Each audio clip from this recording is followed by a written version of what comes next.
Greetings from the Philippines to the world. We are on Facebook Live on Eagle News and also on our streaming site, eaglenewslive.com.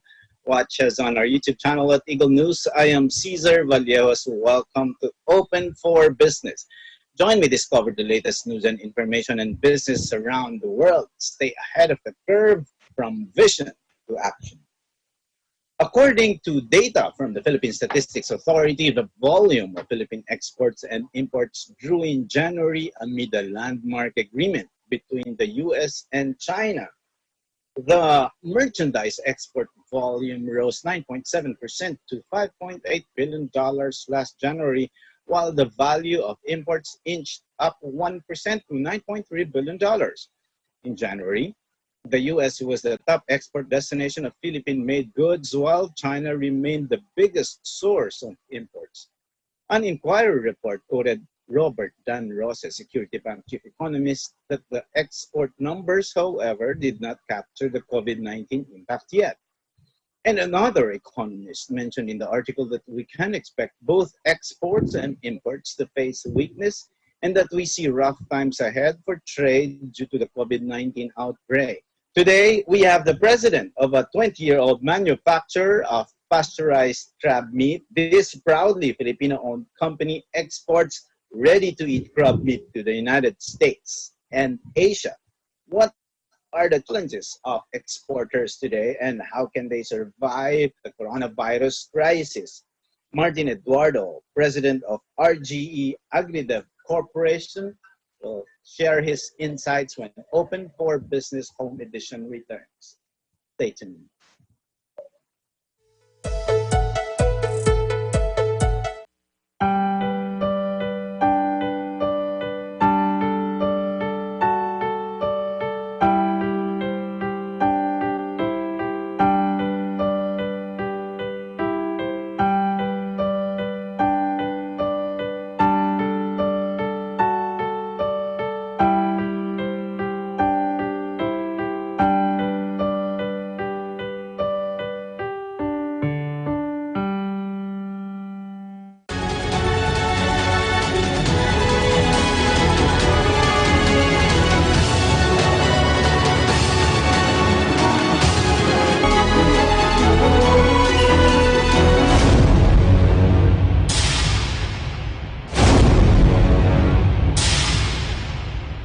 This program is co-presented by Kubert Industries Incorporated, Electromechanical Trading and Services, The Cooling Expert, Vita Herbs Philippines Green Coffee, Masarap, Mabango at Healthy Pa, Cadwood Corporation, your ventilation and air conditioning specialist. In participation with Rain or Shine Elastomeric Waterproofing Paint, color for protection for your home. Matimco, Matimco is wood, wood is Matimco. Our Square Variables Incorporated, your trusted UPS supplier and UPS maintenance provider in Luzon, Visayas, and Mindanao. CompuZell Computer Services, ID card and lanyard manufacturer. DN Steel. EMAC, UPVC Roof Corporation.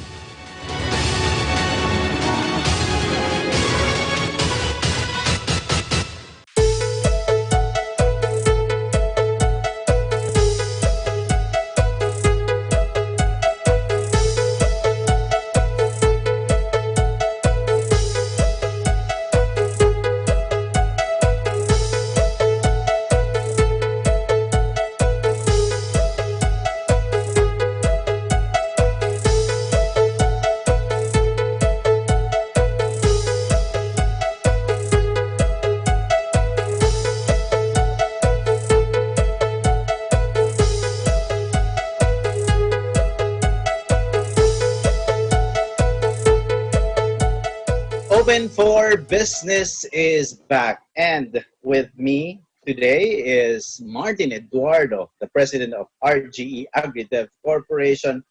Will discuss the challenges of exporters and how they can survive the coronavirus crisis. Hi, Martin. Thank you for joining Open for Business Home Edition. Hi, Cesar. It's my pleasure. Thank you for having me.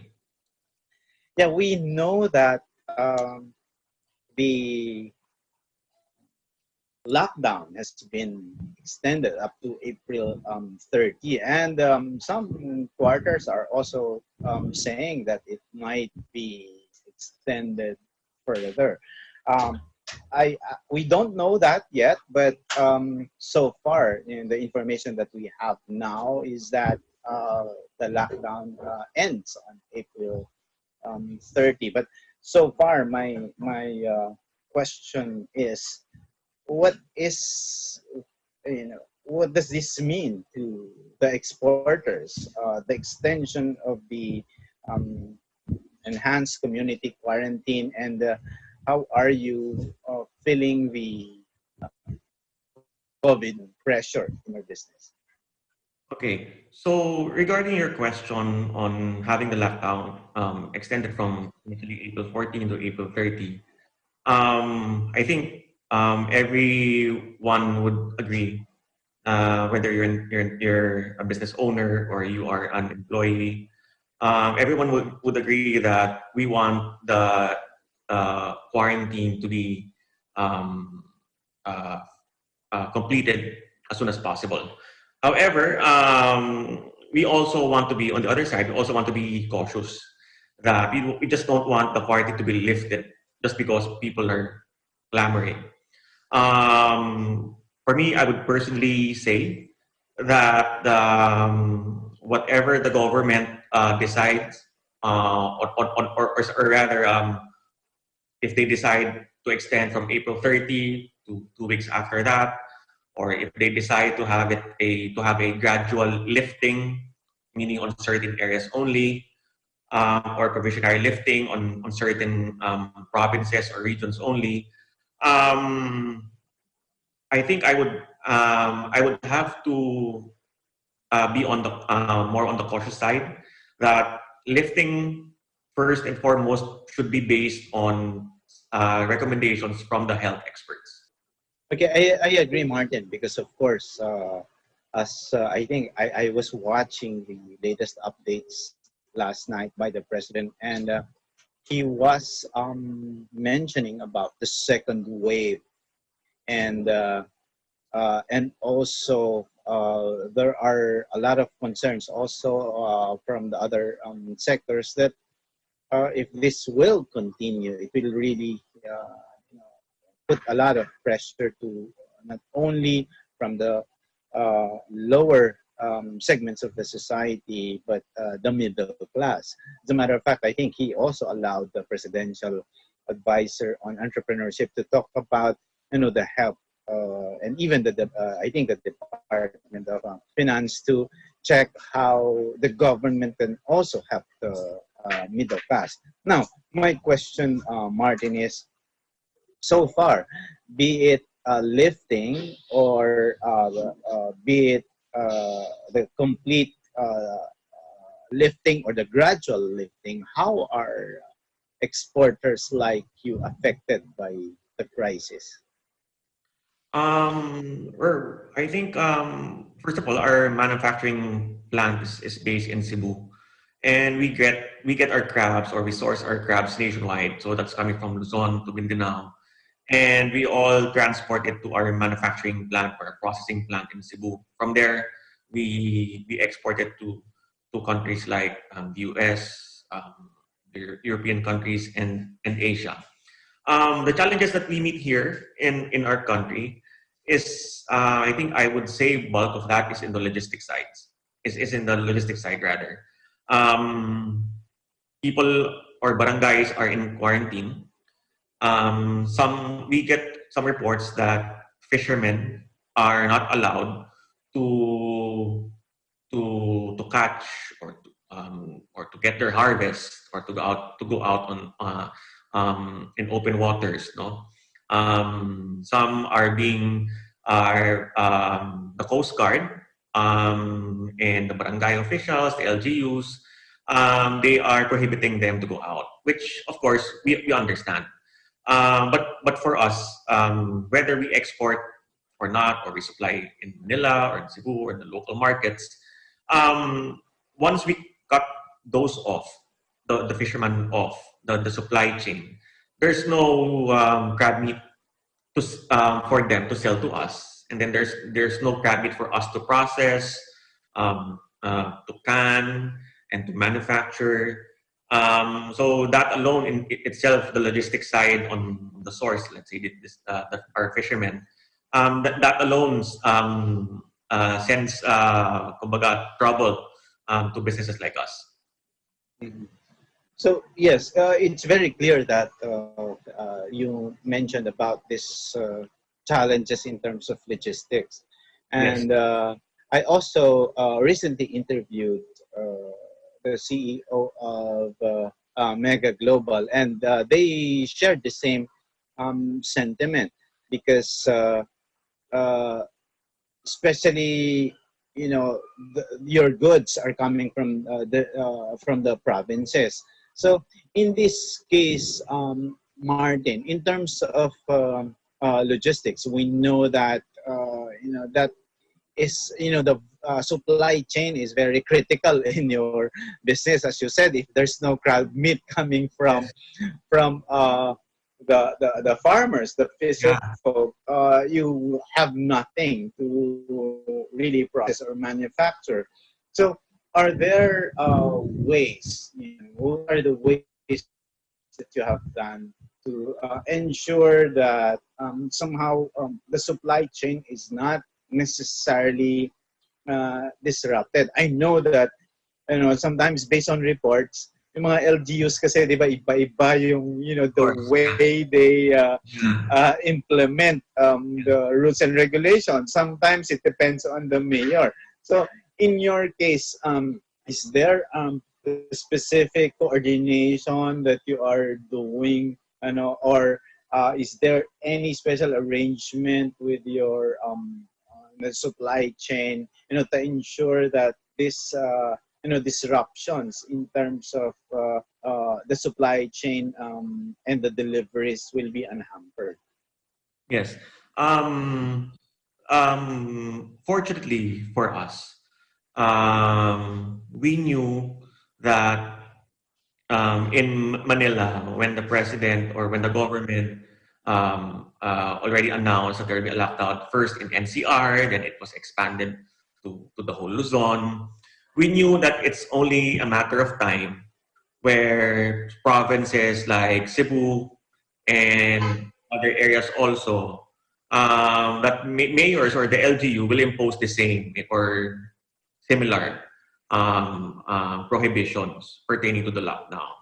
So we are always, until now, we are always in touch with our fishermen, with our suppliers, with our staff, coordinating if businesses or fishermen have or Coast Guard are now allowing, if logistics, cargoes, motorized bangkas are allowed to go out in the sea, to cross from provinces to up to provinces.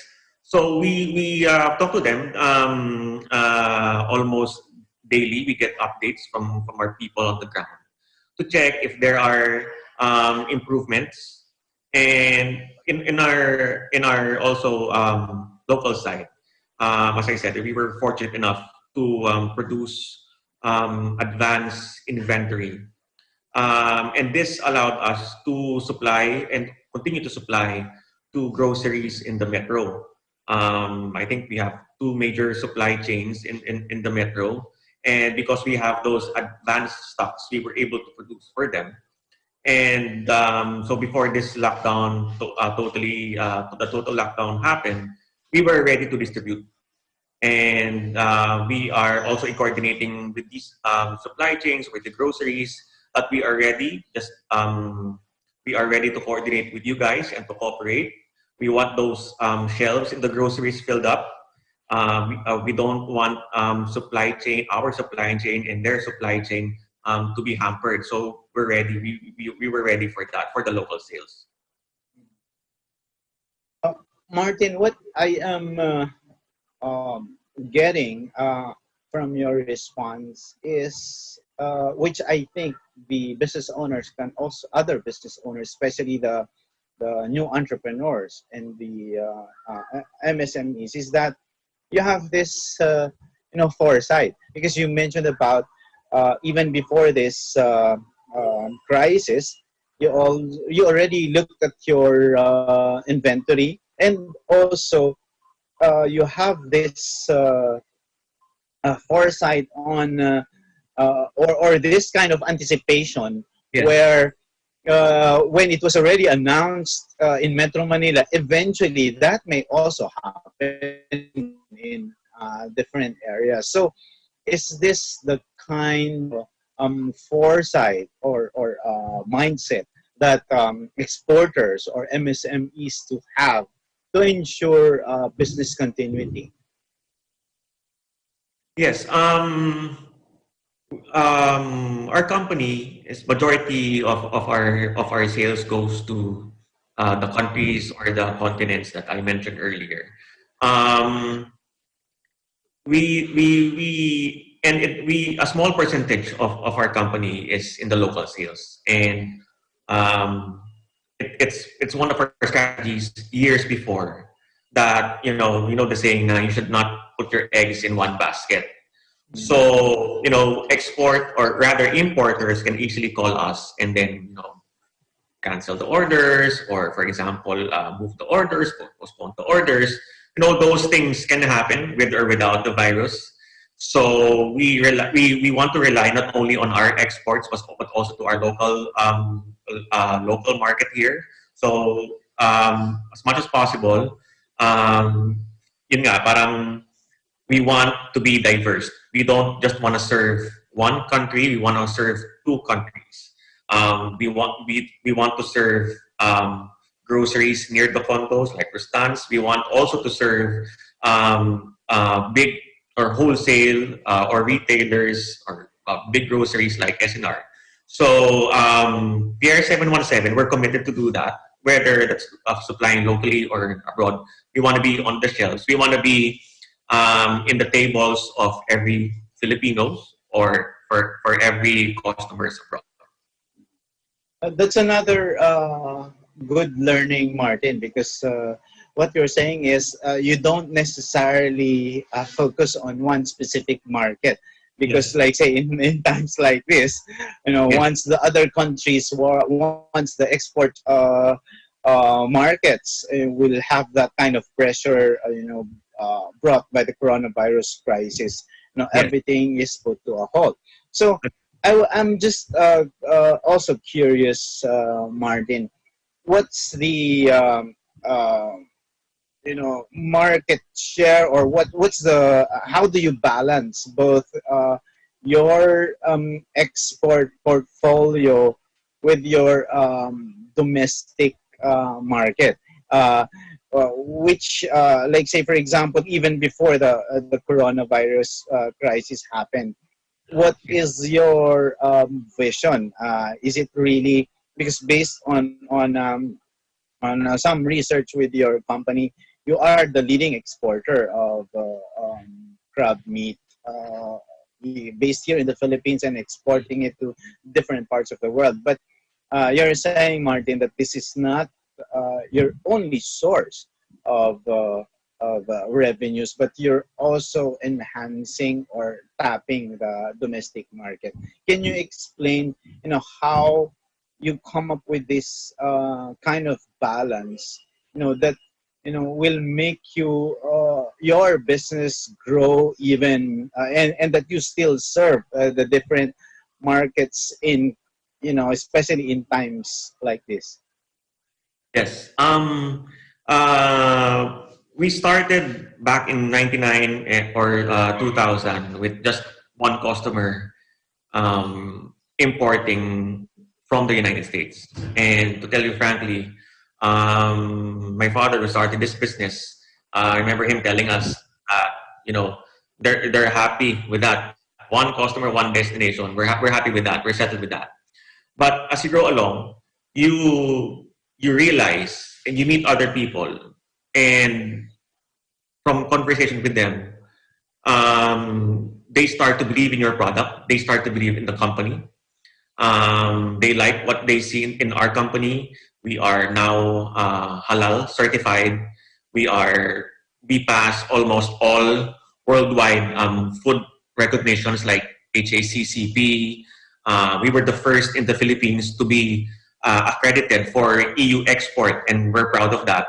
So as we go along, we realize that there are still countries, markets that remain untapped. And until now, that's still our stand.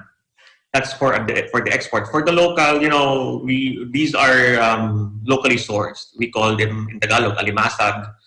Um, at some point, we felt like we Filipinos should experience or enjoy or taste our own source. We have 7,000 islands. I think it's about time that we Filipinos are given priority or the same kind of excellence.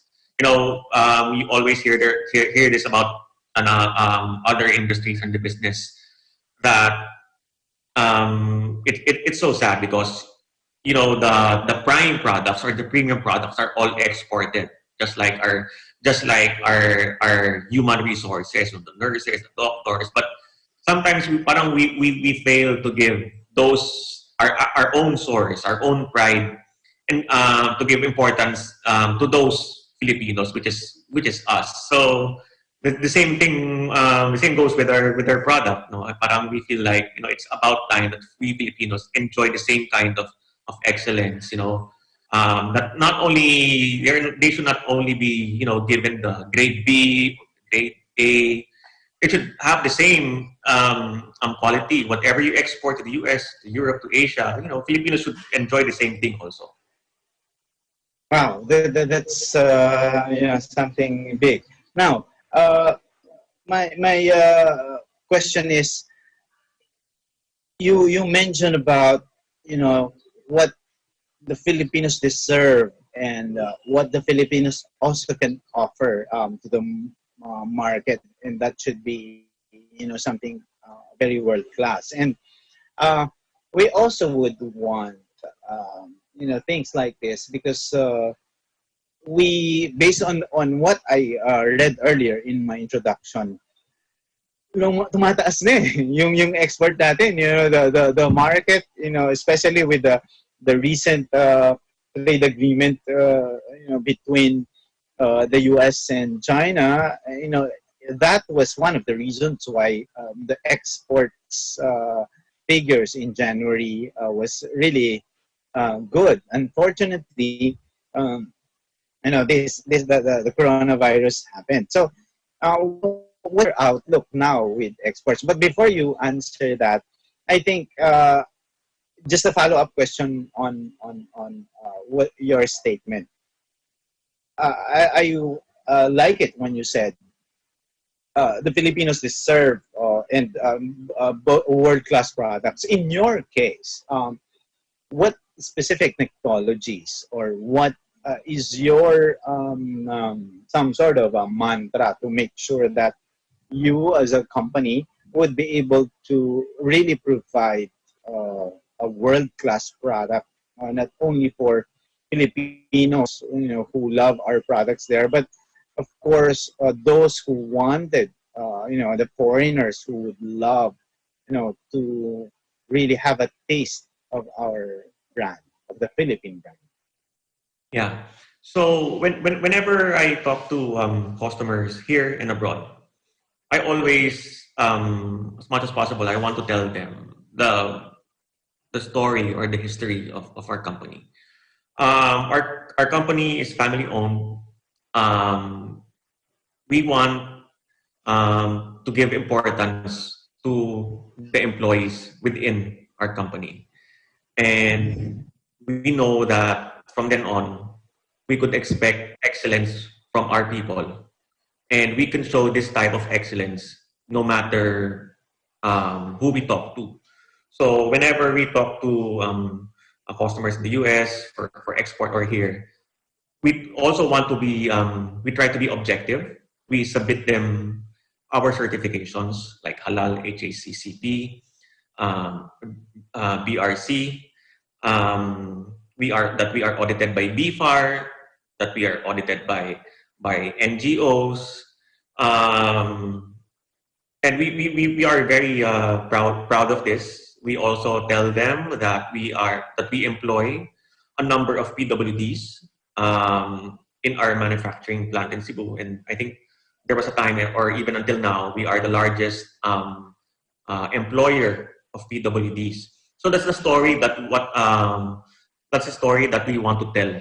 That we're giving you excellent products. We're giving you products that are accredited and recognized by global certifications or certifying bodies, and that these are processed in our in-house laboratory. That these are supervised or contributed by ordinary fishermen, by PWDs, by people from the sector that were given opportunities. So that's what we give. That's the image that you want to people to remember us. Whether we talk to restaurants here, hotels here in Manila or in Cebu or in Davao, that's the story that we want to give. That we protect our people, and at the same time we highlight also something that is proudly locally sourced. That is something that could be boasted and sold worldwide. Mm. Now that's very interesting, Martin, because again, I repeat what I said in the previous episodes, and then based on the discussions with the thought leaders as well. What you do with or the steps or how you treat your people now will define how they will treat your brand in the future. So before I ask you a follow-up question on the PWDs, because that's really something very very significant, and that's very admirable. So I'd like to ask first, in of course you're involved with agribusiness. You're involved with you're dealing with the fisher folk, and somehow in the supply chain, sila yung masyadong apektado din dahil kung walang bibili sa kanila, kung if they cannot deliver their goods, they cannot even, they're barred right at the checkpoint. Paano sila mabubuhay? How can they, earn money? And that's why, the government is really making an effort to really, have this amelioration program to reach them. In your case as a company, so far, what's the support that your company is providing, to the fisher folk or to the suppliers, and even to the employees who are affected by this lockdown? Yes. For the fishermen, or the where the areas we operate, as I mentioned earlier, the people in Manila are started feeling that already in an advanced stage. The province of Cebu, Negros, I think they followed just maybe weeks, maybe 2 weeks onwards pa. So they had time. And people in Manila were already panicking. We see people going to the groceries, going to the drugstores, panic buying with paper, alcohol. And we don't want the same situation to happen in those provinces that I said. So early on, when we had an opportunity, I think that was one day when we had an opportunity to close for a day our manufacturing plant. We encourage them to go out, to go to the groceries ahead of time, and to buy their basic necessities. We had our small team where a team leader is allowed to go out. We have a bunkhouse for our employees in our manufacturing plant. So we assign a team leader. He can go out. He can be issued the quarantine pass, and he could collect all the necessities of his fellow bunkmates, so that it's only one person that is allowed to go out. The risk is minimized. Our employees are protected, and their necessities are are given, or they were able to shop for groceries. Some were able to give money to their family in the provinces. And for the fishermen and for other and our suppliers, again, even before the lockdown happened in their province, um, they already requested some help uh, from the company sa parang relief goods. And of course, we oblige because these people will be the same people that we will deal with not only after the quarantine but also beyond. So I think it's just fair for everyone to be given opportunity, or to be given help. Yeah, thank you, Martin.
We shift to our discussion on uh, the export market. So with the export market, Martin, as we were talking earlier off cam, we discussed on the outlook, the demand from different exporting markets.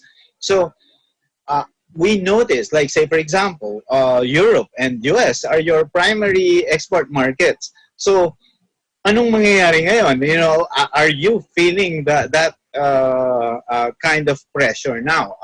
Has the orders stopped, or have they been postponed, or especially now they're, like say for example, Europe, has has reported the highest number of cases, and now it's the U.S. Turn, to have this large number of reports on cases.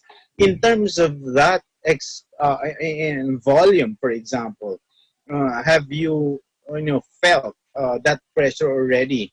And what do you think will happen? Will this continue? And what are, like, say, for exporters like you, what would be the other possibilities? What would, of course, you will not just, like other businessmen, they will not just release it there and, wait for the orders to come, but they have to do something. In your case, Martin, what's your experience from the export market side, from the demand side, and what are your potential action plan, that other exporters like you may want to really look at, for them to survive? Yeah. For Europe, for example, it's a growing market. So, and they were among the first to be hit hard with this virus. We are hopeful, and we are banking on the efforts of their own country, that the lockdown or quarantine being implemented are or will be successful and will be over soon. We are also sort of confident that when markets open, when borders open, when they welcome exports or imports from other countries, that our company, because we're the only company that is accredited, we're the first and we're the only company that's accredited to export to Europe. So we're the only crab meat manufacturer from the Philippines that is allowed and that has passed the stringent certifications or rules in the EU market. And we're confident that we are the only choice, that our company will be in the forefront of crab meat export going to Europe. And for the US and other markets, it is understandable that orders will decline because when you look at the news, restaurants are shut down. So when restaurants are shut down or they're just open for delivery, they have just few to cook, and if they just cook just a few dishes, there's a chance that your dish, whether your crab, your fish, your vegetable, the orders or reorders will be slow also. So that's understandable. So that's right now we're banking on our local sales. If you go to Cristans and SNR, our crab meat Pier 717 are on the shelves. Once these, that's for the grocery side.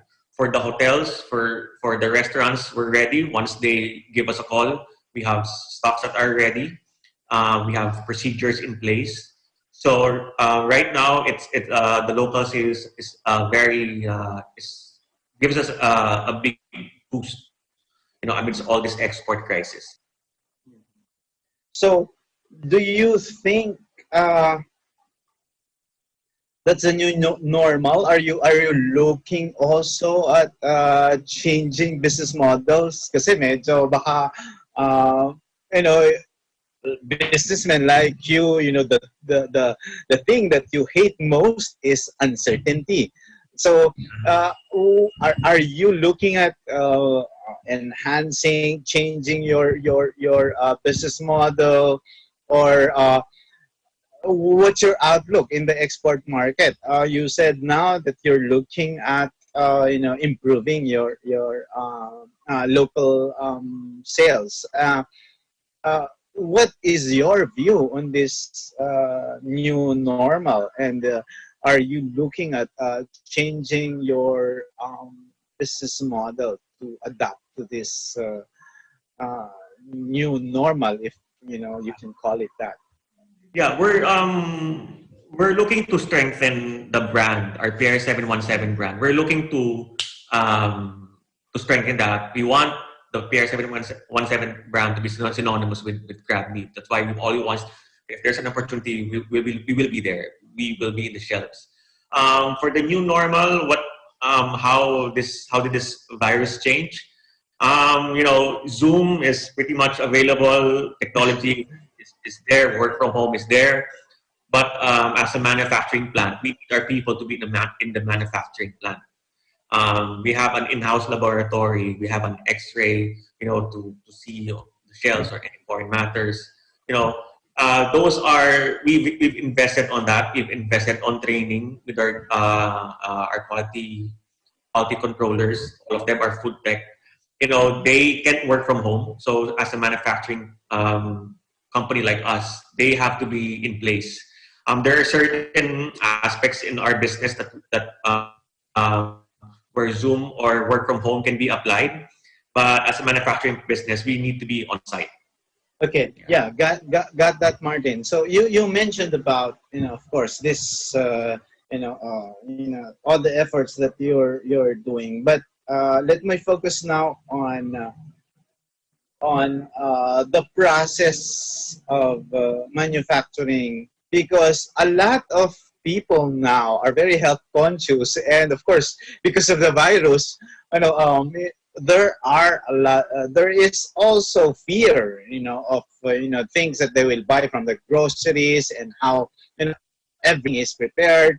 They right now, even the model has really gone towards online business and ordering, your groceries and your food online. But in your case, how do you ensure that the people who will buy the products, you would be confident that this stricter or tighter health and sanitation practices, and all the for the health and safety not only of your employees but the consumers of your products. Can you somehow give us a briefing of how meat is manufactured and the health and sanitation practices that goes with it, especially that you mentioned that there's a lot of certifications that you needed and that you still have, to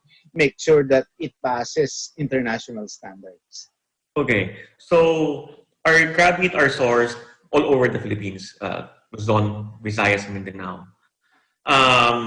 We have sourcing areas where we buy from fishermen, from suppliers, and we have placed quality controllers, food tech, food science graduates that are there on site to supervise the sourcing or the buying of crabs.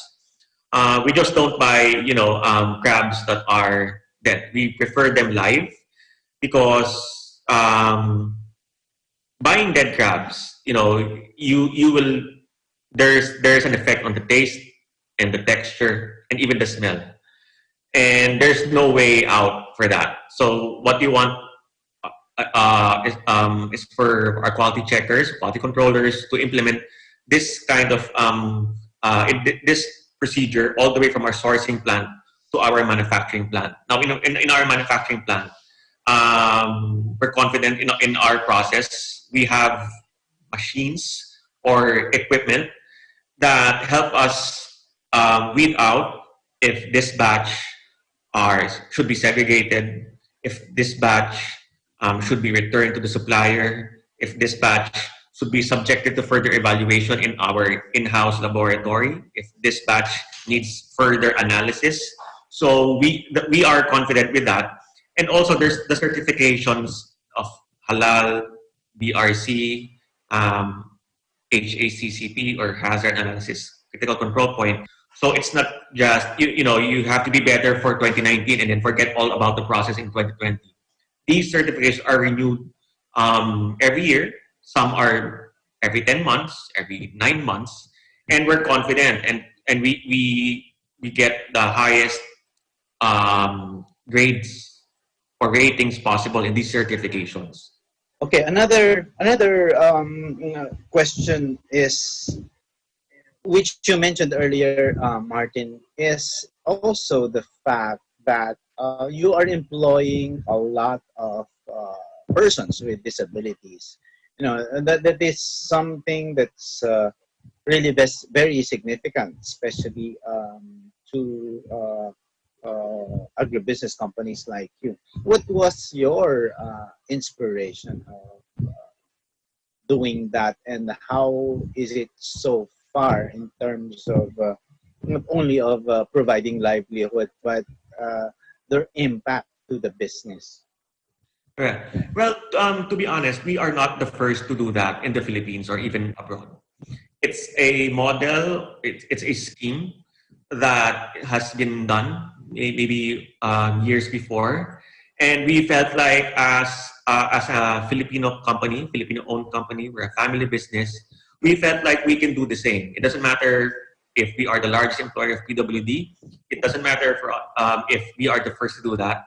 What matters is in our company, we were able to give PWDs, the forgotten sectors, one of the forgotten sectors in our society, were given a chance. And if there's an opportunity for us to help, maybe they are employed in any position, we would gladly do so. So we're happy to do that. And the employment of PWDs does not stop there. Part of our CSR also is to try to educate people into sustainably catching crabs. We have extended our efforts in educating our fishermen what is the right size, when is the crabs that are pregnant should be thrown back at the sea, that pregnant crabs should be given the opportunity to have their eggs hatch first before catching them. So we don't just stop, with helping people. We want also to help in the environment where we move in. Wow, that's really something that's awesome. I know that it has been done by the other companies also, but for you to really sustain it and create an impact to the PWDs is something very admirable. We're almost running out of time, but I just have a few more questions here. So far, um, if there has to be some policy recommendations that you can, provide to the public and private sector, what would that be? Because I heard the president mentioned in his press con last night. He said, if you have ideas, let me know. And that's also the reason why Open for Business has been interviewing people from the different sectors to ensure that we share this kind of information, to really help the other MSMEs and with the help of the large corporations, and especially to those who have small businesses. Kung may babaguhin or kung merong any policy recommendation that you think, or any enhancement of existing policies or existing laws, or even guidelines, current guidelines implemented by the IATF, what would those be, Martin? Personally, I would just leave it to the experts. I don't think I'm not on the expert side. But given a chance, I would just being part of a business, or of a family business. What I would recommend is that if there is a plan to implement gradual or total lifting of the quarantine, what I would recommend is that experts from the health department, from the business sector, should be taken account also, or their opinion should be taken account also. We don't want just, we all want to be to get out of this, I don't know, of this quarantine, but we hope that whatever decision that will be made, we hope that it's for the benefit of the company long term wise. People are sometimes panicking that we can survive after this, after April 30, that extending it is not an option. But I think what matters most is that any decision on lifting this quarantine should be based on scientific recommendations or models. So that I think that it will be very helpful. So we don't want a second wave. We don't want an extension, lifting it up, and then after 2 weeks, we're back to square one again. So Yeah. we want our April 30 to be the last one, or maybe 2 weeks after to be the last one.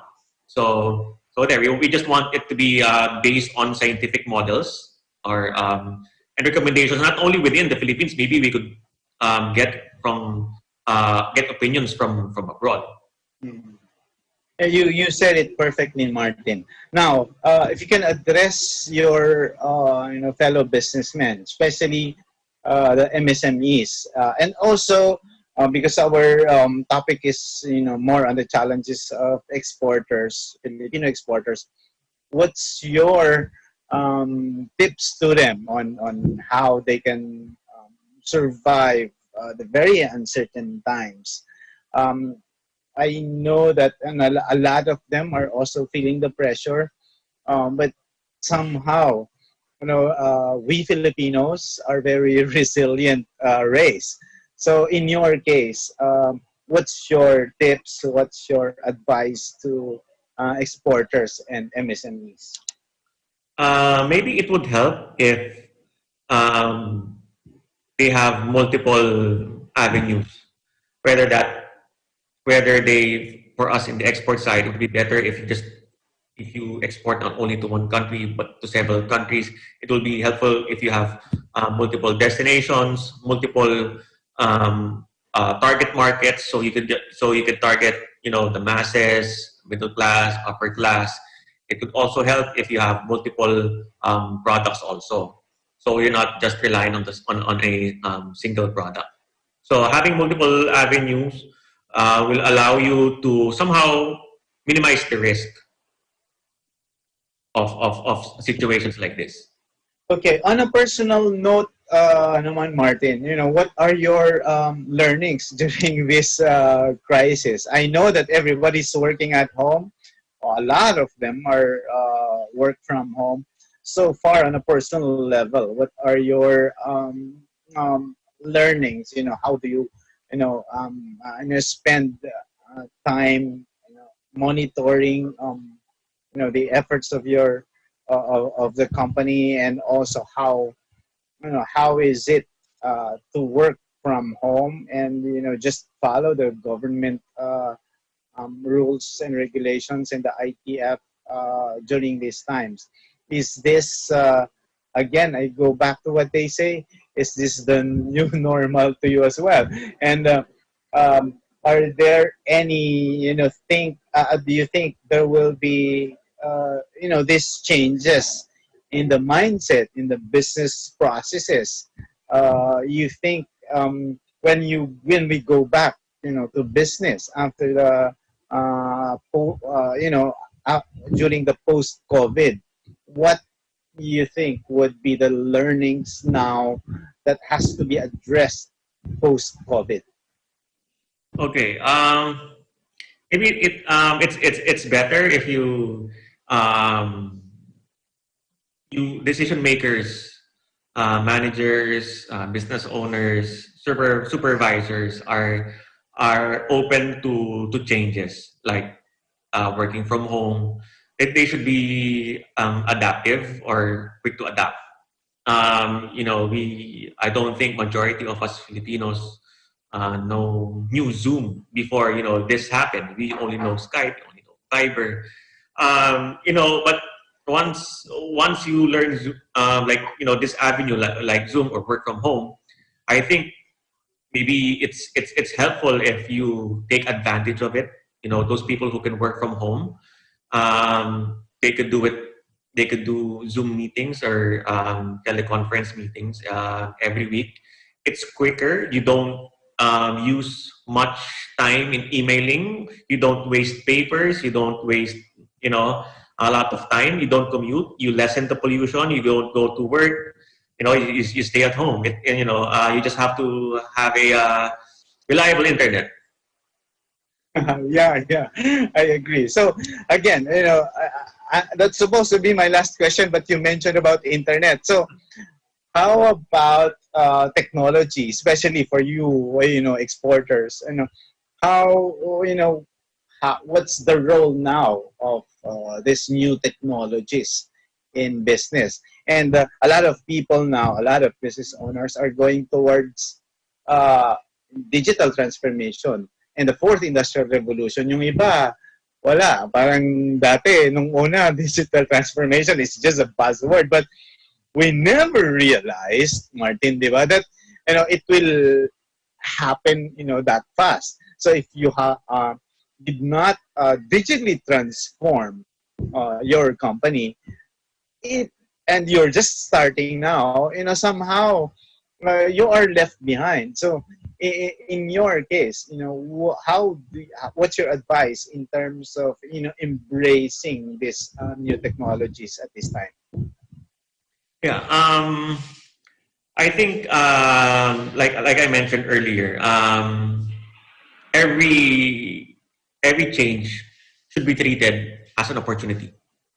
If you're working now at home, it should give you more time to complete all reports that were lagging behind. It should give you time to contemplate on what you should do in the future. Create scenarios just in case this quarantine is extended. I think everyone should treat this as an opportunity to grow, to be adaptive. And if we go back to our normal, post or pre-COVID, everything you'll be okay. But after this, I think every owner should be wiser they should treat this as something as a learning curve. So that's what now people can realize that I cannot before, if we're just exporting, or if I'm another businessman, if I'm just relying on sales report or exporting abroad, now I know that I can sell within the local within the local market. So it gives you opportunity and makes you realize that there are still untapped market. You can sell ice cream to your neighbor. That I can sell face mask. I know how, I know how to I know how to make face mask. That I can do this and that. So it gives you more. It makes you wiser. Thank you. That's really a great way to end, Martin. And of course, I'd like to thank Josiah for arranging this interview with you, and of course, Miss Ange Eduardo. I hope she's there. Can we see her? Can you say hi, Ange? As you say hi. Okay, I think Ange is shy. Oh, there. Hi. Hi, Ange. Thank you very much, Ange. And that is Mr. Martin Eduardo, President of RGE AgriDev Corporation. Open for Business. We'll be back with our term of the week and our word of the week. Stay tuned.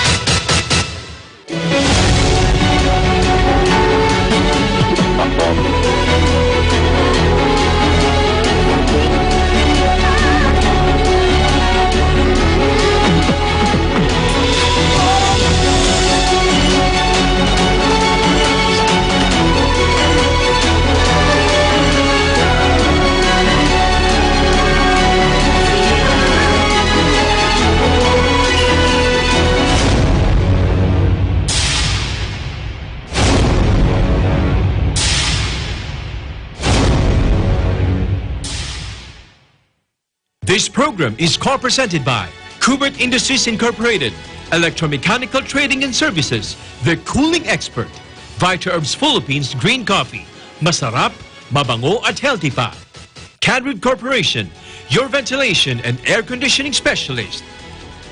In participation with Rain or Shine Elastomeric Waterproofing Paint, color for protection for your home. Matimco. Matimco is wood. Wood is Matimco. Our Square Variables Incorporated, your trusted UPS supplier and UPS maintenance provider in Luzon, Visayas, and Mindanao. CompuZell Computer Services, ID card and lanyard manufacturer. DN Steel. EMAC, UPVC Roof Corporation.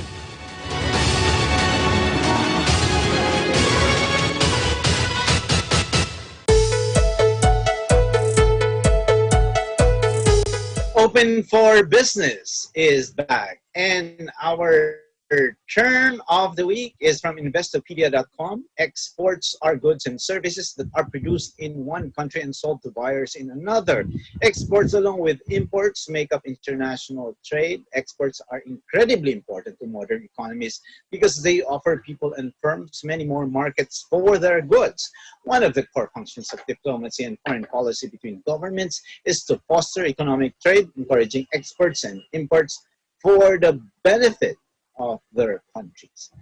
And our word of the week is: hope is important because it can make the present moment less difficult to bear. If we believe that tomorrow will be better, we can bear hardship today. That's from Thich Nhat Hanh. Thank you for watching Open for Business Home Edition. Join us again in the next episodes for more insights from CEOs, thought leaders, and industry experts promoting business development in the Philippines. See you again every Saturday and Sunday here in Open for Business, where we discuss business information, deliver the latest business news to keep you informed and open for business, and be ahead of the curve from vision to action. You're on Facebook Live on Eagle News, and you can watch us again in the video section of the Eagle News Facebook page and on eaglenewslive.com. Subscribe to our YouTube channel at Eagle News. For Open for Business Home Edition, this is Cesar Valieros, believing interesting times.